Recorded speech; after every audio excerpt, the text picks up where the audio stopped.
Okay, let's try this again. Well, this will be checked for offside.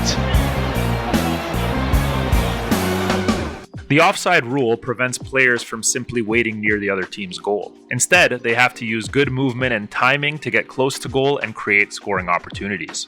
To see if a play is offside, we look at the attacking team. A player is in an offside position if they're ahead of both the ball and the second last defender. We use the second last defender because the goalkeeper is treated like any other defender when judging offside. When an attacker is ahead of both the ball and the second last defender, they are in an offside position. The key moment to look for is when the ball is played, not when it's received. This is the most important part of understanding the offside rule. This goal is not offside. The player is behind the defender when the ball is played, even though they receive the ball after moving ahead of them.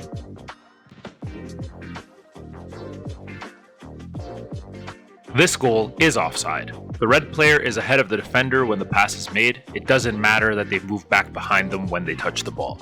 In both examples, the positions are judged at the exact moment the ball is played. That's the moment that matters. A player in an offside position is only punished if they become involved in the play. Simply being in an offside position does not stop the game. But you don't necessarily need to touch the ball to be involved. You could be challenging a defender or blocking the goalkeeper's view. These would still count as being involved in the play.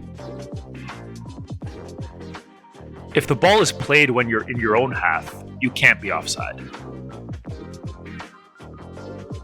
There are also 3 types of restarts where there's no offside: throw-ins, goal kicks, and corner kicks. This is only for the first touch. After that, the normal offside rule applies again.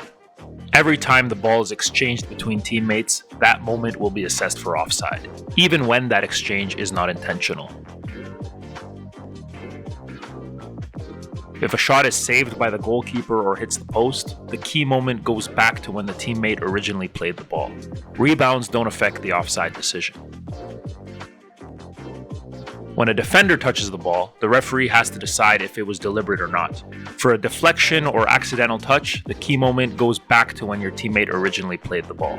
But if it's a deliberate play by the defender, that means the ball has now been played by the other team, so there will be no offside. Whichever part of your body is ahead of both the ball and the second last defender, that part is used to judge the offside position. The only exception is a player's arms and hands. Sometimes it can be a really close call. Offside can be a difficult rule to understand. The most important thing to remember is that offside is judged when the ball is played, not when it's received, and it's only punished if the offside player becomes involved in the play.